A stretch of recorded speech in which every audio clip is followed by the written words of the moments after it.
الحمد للہ رب العالمین والصلاة والسلام علی سید الانبیاء والمرسلین۔ آج ہمارا عقیدہ توحید کا فہم احادیث نبویہ کی روشنی میں لیکچر نمبر ہے 5۔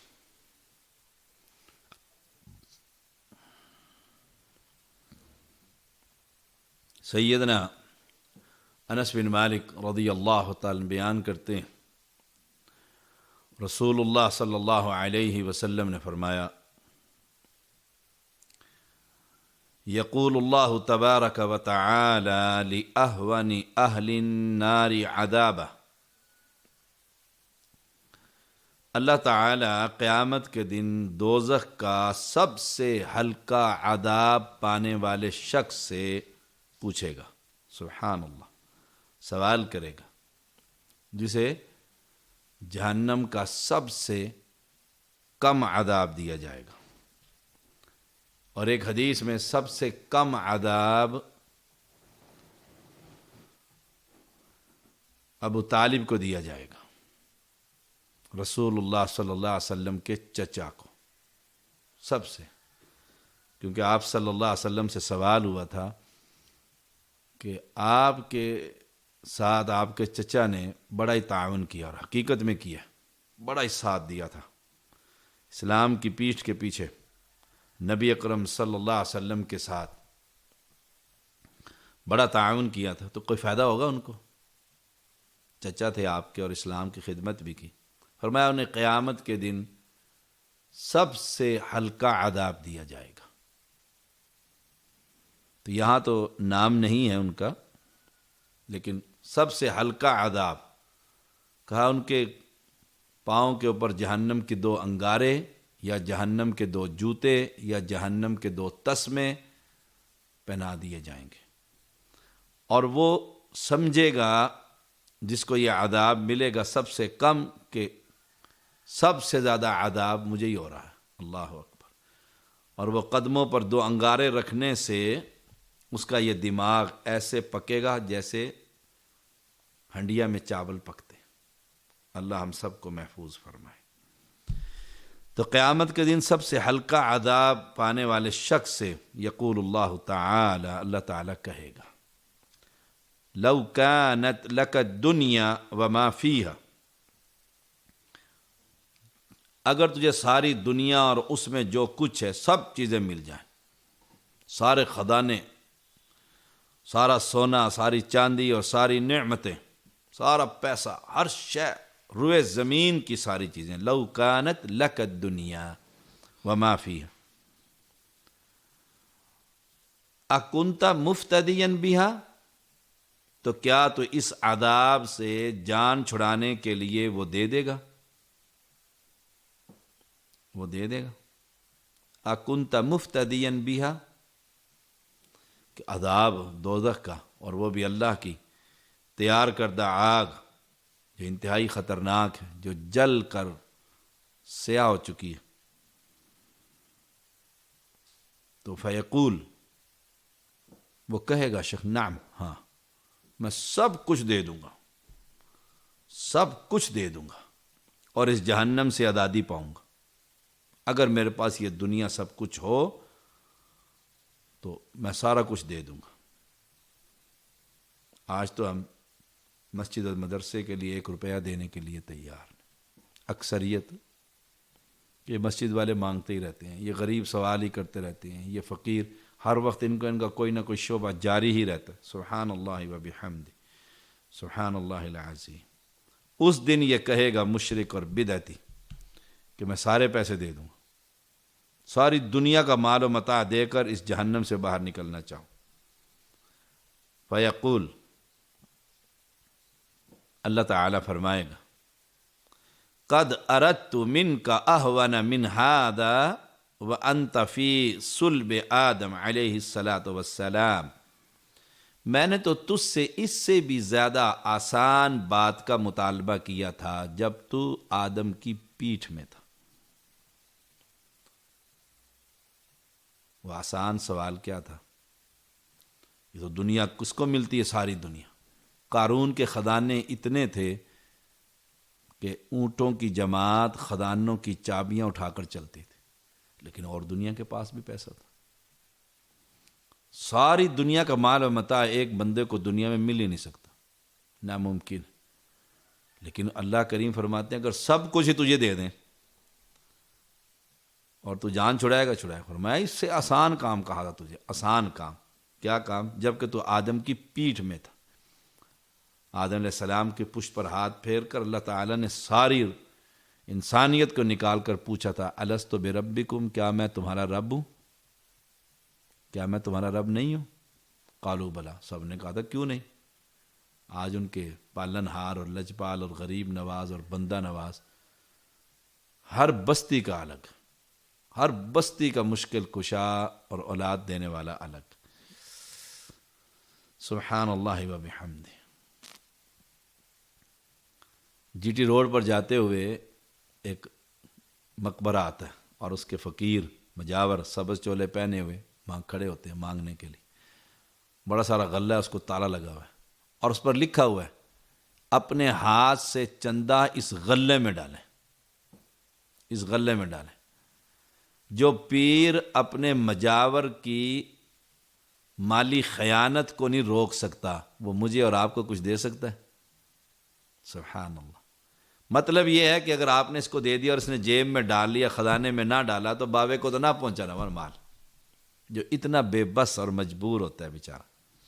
اور میں تو آدم کی علیہ السلام کی پیٹھ میں تھا، میں نے تجھ سے بڑا آسان بات کا مطالبہ کیا تھا۔ نمبر 1، اللہ تشرک، میرے ساتھ کسی کو شریک نہ کرنا، میرے ساتھ تو نے کسی کو شریک نہ کرنا۔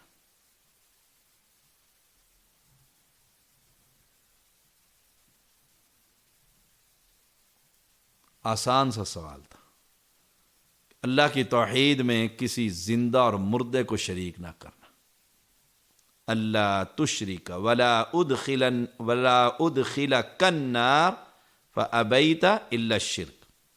تو نے اس عہد کا انکار کیا، نکلتے ہی باہر نکلا تو تیرے والد نے تیرے کان میں بالیاں پہنا دی اور بالوں کی چٹیاں چھڑوا دی اور ہاتھ میں حسین کا کڑا پہنا دیا اور انگلی میں علی کی انگوٹھی پہنا دی۔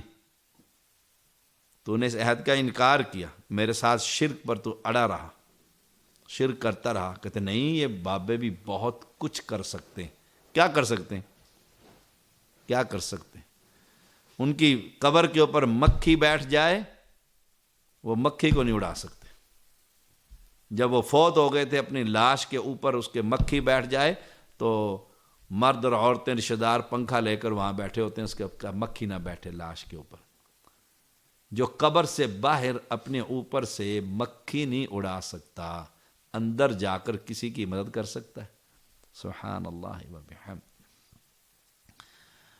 تو اللہ نے آسان سا، کتنے بھی بڑے بڑے گناہ ہوں لیکن شرک اکبر نہ ہو، چاہے تو اللہ سزا دے کر معاف کر دے گا اور چاہے تو ویسے معاف کر دے اپنی رحمت سے، لیکن شرک اگر کر گیا نا، یا علی مدد کے نعرے لگاتا ہوا اور اغیثنی یا رسول اللہ کہتا ہوا، تو اس عہد کا اس نے انکار کر دیا جو رب نے اس سے لیا تھا، اور ہے کہاں؟ جہنم میں۔ سبحان اللہ۔ صحیح بخاری کی یہ حدیث ہے 6557۔ سیدنا ابو ہریرہ رضی اللہ تعالی عنہ بیان کرتے ہیں، رسول اللہ صلی اللہ علیہ وسلم نے فرمایا ان اللہ یرضی لکم ثلاثا ویکرہ لکم ثلاثا۔ بے شک اللہ تعالیٰ 3 چیزیں تمہارے لیے پسند فرماتا ہے اور 3 ہی چیزیں ناپسند فرماتا ہے۔ فیرضی لکم، جو تمہارے لیے اللہ 3 چیزیں پسند فرماتا ہے، ان میں نمبر 1 ان تعبدوہ، کہ عبادت صرف اللہ کی ہوگی۔ نیاز دینی ہے تو صرف اللہ کے نام، نذر اللہ، نیاد حسین نہیں ہوگا۔ یہ ہے وہ منہج، یہ ہے مشن انبیاء، یہ ہے مشن محمد صلی اللہ علیہ وسلم۔ ان تعبدوہ، کہ تم اس کی عبادت کرو۔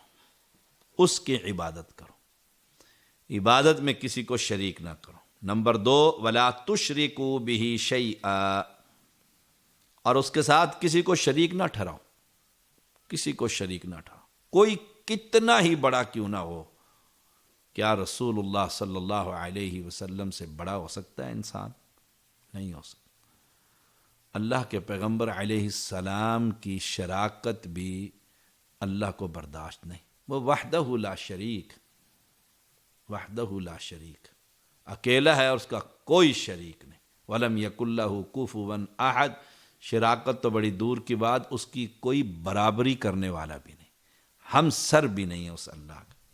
ان تعبدوہ، کہ تم اس کی عبادت کرو، ولا تشرکوا بہ شیئا، اور اس کے ساتھ کسی کو شریک نہ ٹھہراؤ، نہ ملتان والے کو، نہ سندھ والے کو، نہ تربت والے کو، اور نہ اجمیر کو، نہ حجویر کو، نہ لجپال اور غریب نواز اور بندہ نواز، خواجہ نواز اور بابا فرید، کسی کو بھی۔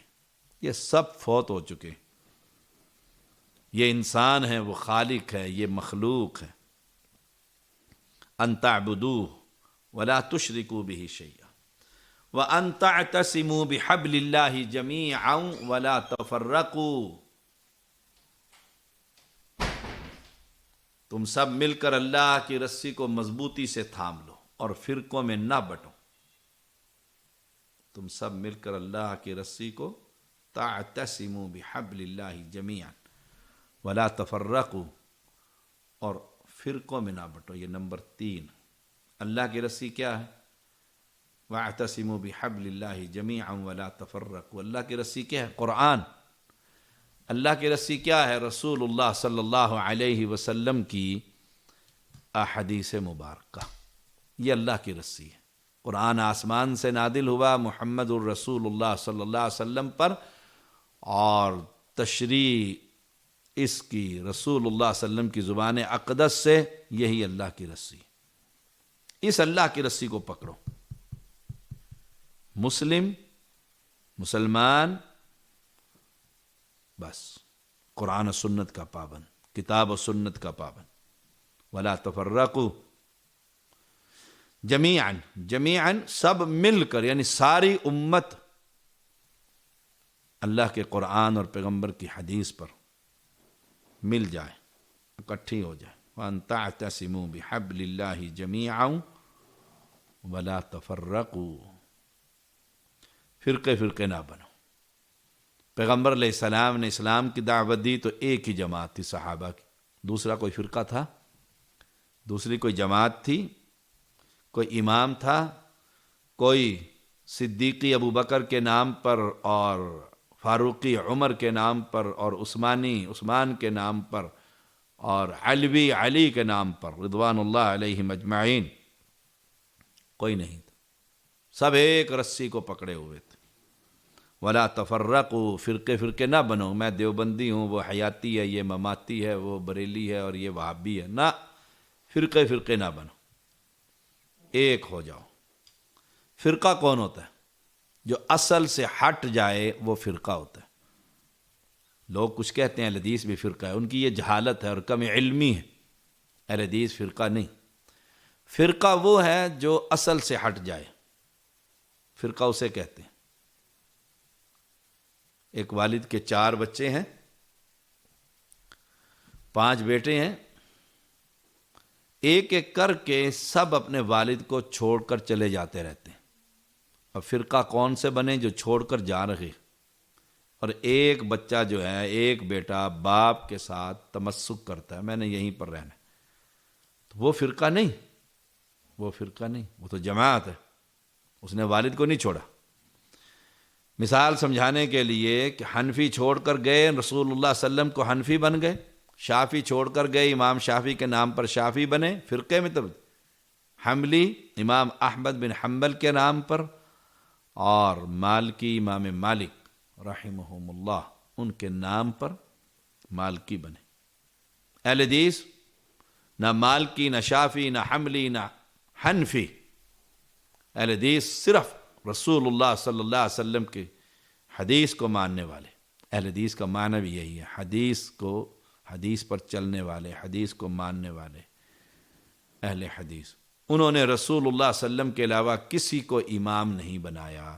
ولا تفرقوا، وہ لوگوں کو روکتے رہے، منع ہی کرتے رہے، پلٹ آؤ اس دین کی طرف جو آسمان سے اترا اور محمد صلی اللہ علیہ وسلم نے پہنچایا۔ ولا تفرقوا، فرقے فرقے نہ بنو، فرقوں میں نہ بٹو۔ تو آج بھی اتحاد امت کا پیغام یہی ہے، اتحاد امت کا پیغام یہی ہے کہ وہ فرقے فرقے نہ بنے، اپنے اپنے بنائے ہوئے امتی اماموں سے ہٹ کر محمد الرسول اللہ صلی اللہ علیہ وسلم کے شریعت اور دین اور حدیث پر آ جائیں۔ پیغمبر علیہ السلام کے آنے کے بعد بھی کسی کی ضرورت ہوتی ہے؟ نبی اکرم صلی اللہ علیہ وسلم کی صفات اور آپ جیسا عظیم انسان جو سید الانبیاء ہے، ان کے آنے کے بعد بھی پھر کوفہ کے امام کو تلاش کیا جائے اور پوچھا جائے کہ فقہ حنفی کے مطابق حج کیسے ہوگا، فقہ حنفی کے مطابق طلاق کیسے ہوگی، فقہ حنفی کے مطابق نکاح کیسے ہوگا، فقہ جعفریہ کے مطابق روزہ کیسے رکھا جائے گا، فقہ جعفریہ کے مطابق اذان کیسے ہوگی، فقہ بریلی کے تحت درود کیسے پڑھا جائے گا؟ نام ہی نکال دیے انہوں نے، کہتے ہیں چار مذہب برحق ہیں، ولا تفرقوا، فرقے فرقے نہ بنو، کہتے ہیں چار مذہب ہیں، حنفی، مالکی، شافعی، حنبلی۔ محمد صلی اللہ علیہ وسلم کا تو نام ہی مٹا دی۔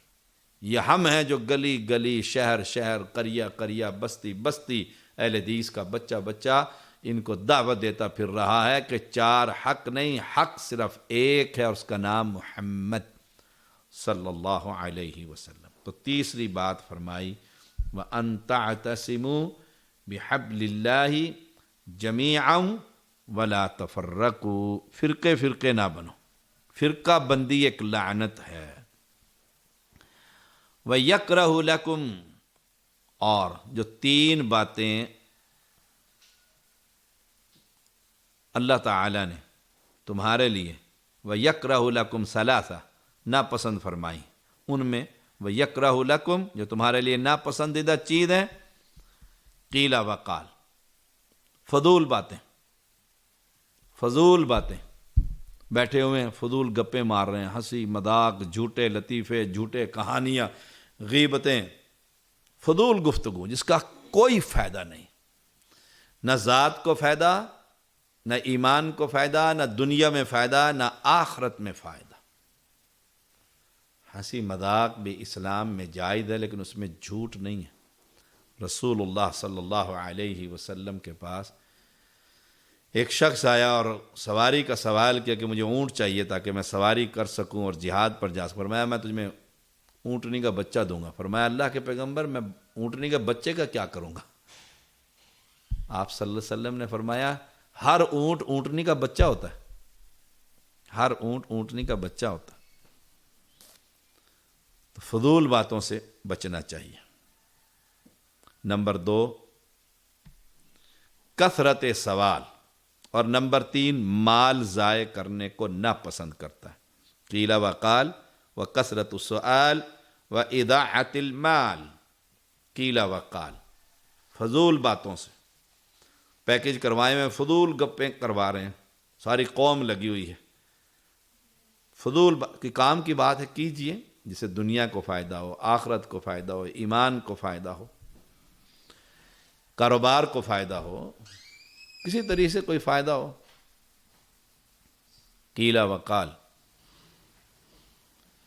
قیل وقال وکثرت السؤال، اور نمبر 2 کثرت سوال، کوئی فائدہ نہیں سوال کا، ضرورت بھی نہیں ہے، مسئلہ بھی معلوم ہے کہ اس کا یہ جواب ہے، لیکن پھر دیکھتا ہے شاہ صاحب سے پوچھتا ہوں، شاہ صاحب نے صحیح بتا دیا کہ ہاں آپ نے صحیح بتایا، آپ کو پہلے معلوم تھا؟ جی معلوم تھا، آپ کو چیک کر رہا تھا آپ کا علم کتنا ہے۔ لا حول ولا قوت الا باللہ، یہ کثرت سوال۔ رسول اللہ صلی اللہ علیہ وسلم نے فرمایا تم پر حج فرض کر دیا گیا۔ ایک صحابی کہنے لگے ہر سال؟ آپ خاموش رہے، کثرت سوال، آپ خاموش رہے۔ بعد میں آپ نے تعلیم دی، فرمایا بس جو میں نے کہہ دیا ہے اتنا سنو اور اس پر اطاعت کرو. اگر میں کہہ دیتا ہر سال تو ہر سال تم پر حج فرض ہو جاتا اور تم نہ کر سکتے.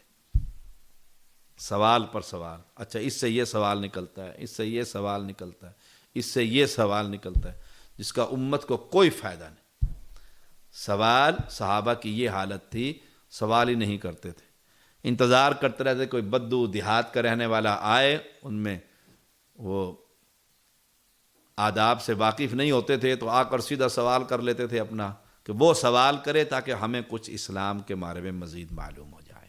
ہمارے سوال کرنے سے رسول اللہ صلی اللہ علیہ وسلم سوال کرنے سے اللہ نے ناپسند کیا ہے، اور پہلی امتیں کثرت سوال کرنے سے برباد ہو گئی. جیسے آپ دیکھیں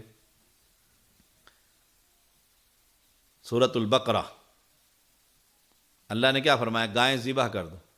انہوں نے کہا گائیں کیسی ہو؟ بس انہوں نے کہا گائیں ذبح کر دو، کوئی پکڑ کر گائیں ذبح کر دیتے. سوال کیا گائیں کیسی ہو؟ گائیں جوان ہونی چاہیے، نہ بوڑھی ہونی چاہیے، نہ بچی ہونی چاہیے، جوان ہونی چاہیے. رنگ کیسا ہو؟ اللہ نے رنگ کا جواب دے دیا. سوال کرتے گئے، مصیبتوں میں پھنستے چلے گئے. ایک آدمی کے پاس پھر اس نشانیوں والی گائیں ملی جس نے کبھی ہل نہ چلایا، گھر میں رکھی، نہ بوڑھی تھی نہ بچی تھی، جوان تھی، کلر بھی وہی تھا، ہر چیز میسر آ گئی. اسے کہا گائیں چاہیے. اس نے کہا سونا اس کے برابر تول کے لوں گا اور پھر گائیں دوں گا. کثرت سوال کی وجہ سے پھنستے چلے گئے. اور یہ بات امام ابن کثیر رحمہ اللہ نے لکھی ہے تو میرے خیال میں یہ اسرائیلیات میں سے، لیکن کثرت سوال کی وجہ سے وہ پھنستے چلے گئے تھے. اگر وہ کر دیتے گائیں ذبح کرو، اگر گائیں ذبح کر دیں تو وَيَكْرَهُ لَكُمْ ثَلَاثًا. دوسری بات کثرت سوال. وَيَكْرَهُ لَكُمْ ثَلَاثًا وَإِضَاعَةِ الْمَالِ. نمبر 3، مال ضائع کرنے کو اللہ تعالیٰ ناپسند کرتا ہے. مال ضائع کیسے کر رہے ہیں؟ پچھلے دنوں ایک نوجوان کی شادی ہوئی ہے، اس نے 100 موبائل ہوا میں پھینکے اور لوگوں نے لوٹ لیے. 100 موبائل اور پتہ نہیں کتنی 100 گھڑیاں. اور میڈیا والے پہنچ گئے، اس سے کہا تم نے اتنا نوٹ اتنے بارش کی ہے. اس نے کہا شادی ہے نا، پیسے کمائے ہیں نا. وہ کس لیے کمائے ہیں؟ وہ اس لیے کمائے ہیں کہ آج اڑائیں. 100 موبائل جو پھینکے اور اتنی گھڑیاں جو پھینکی، لوگوں نے کیچ کی اور نوٹوں کی بارش، نوٹ پھینک دیں. سبحان اللہ. مال ضائع کرنے کو اللہ ناپسند کرتا ہے. سبحان اللہ. یہ کیا ہے؟ اسراف. اب شادی ہے بیٹے کی تو اب کپڑے پہننے کو اسراف. کپڑے پہنے ہوئے، گاڑی خرید رہے، بہترین کام چل رہا ہے، لیکن نہیں اب اس سے مہنگی آ گئی تو وہ خریدنی. اسراف. اسراف. شادی ہے تو آ گئے ہیں ڈھول ڈھمکے والے اور سب کچھ کرنے والے، اور وہاں پانی کی طرح پیسہ اڑا رہا ہے. اور نکاح خان کو کہیں کہ اس کو فیس دینی، کہتے 500 روپے دینی. 500 روپے دینی. وہاں 10 لاکھ بل بنا ہے میرج ہال کا، مارکی کا، وہاں 10 لاکھ دے دیے. اور جی خطیب صاحب نے آ کر نکاح پڑھایا، جی ان کا 1000 روپے دے دو اس کو. سبحان اللہ و بحمدہ، سبحان اللہ العظیم. جہاں دینا ہے وہاں جان نکل. مسجد کا کمرہ بنوا دیں، میرے پاس تو پیسے نہیں. بیٹے کی شادی ہو رہی ہے تو 50 گاڑیاں بک کرائی ہوئی ہیں ایک ہی کلر کی. 30 بگیاں ہوتی ہیں بڑی خوبصورت، اور اس میں 2 سفید گھوڑے لگتے ہیں. وہ 60 گھوڑے وائٹ کلر کے لیے بک کروائے، لاکھوں روپے اس پر دے دیے. اس بگیوں میں برات جا رہی ہے، ساری برات گھوڑوں پر سوار ہے. وَكَثْرَةَ السُّؤَالِ وَإِضَاعَةِ الْمَالِ. اور مال کا. اور میں نے ایک بزرگ کو دیکھا ہے، ہم جب مدرسے میں پڑھتے ہوتے تھے، وہ ہمارے استاد اور مربی حافظ محمد عبداللہ بہاولپور رحمہ اللہ کے پاس 2.5 من کی آٹے کی جو بوری ہوتی ہے نا، وہ نوٹوں سے بھر کر لے آتا تھا، کہتا تھا مسجد کدھر بنانی ہے، آئیں مسجد بناتے ہیں۔ نوٹ جمع کرتا رہتا، بوری میں بھرتا رہتا تھا، بوری میں بھرتا رہتا تھا، اور جب بھر جاتی نا بوری، پھر اٹھا کر اس بوری کو حافظ صاحب کے گھر پہنچ، حافظ صاحب مسجد بنائے، کہیں پلاٹ خریدتے ہیں۔ یہ دیکھو، کچھ لوگ ایسے بھی ہیں، اور کچھ لوگ ایسے ہیں کہ وہ مال کو ضائع کر دیتے ہیں، برباد کر دیتے ہیں۔ سبحان اللہ۔